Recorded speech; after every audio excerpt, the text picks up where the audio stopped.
लाडकी बहीण योजनेचा फायदा घेणाऱ्यांवर नजर. सरकारी कर्मचारीच लाभार्थी असल्याचा कारवाईचा बडगा.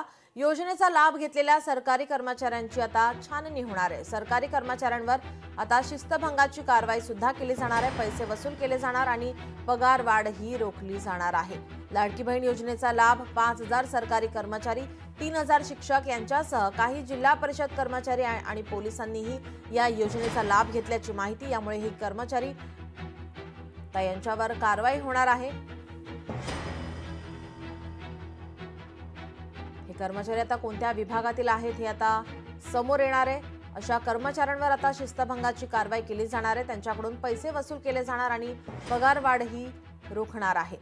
सुमारे 5 लाख महिलांनी कुटुंबाचे उत्पन्न मर्यादा अधिक असूनही लाडकी बहिणींचे पैसे लाटल्याचे समोर आले. वयाची 65 वर्ष पूर्ण झालेल्या महिलांना वगळण्यात येत असून दर महिन्याला साधारण 12,000 महिलांना वगळण्यात येते. 1,30,00,000 महिलांनी ई-केवायसी पूर्ण केल्याची माहिती आहे. मात्र अद्यापही 1 कोटी महिलांचे ई-केवायसी झालेले नाही. लोकशाही मराठी ऐका, पहा, जागरूक रहा.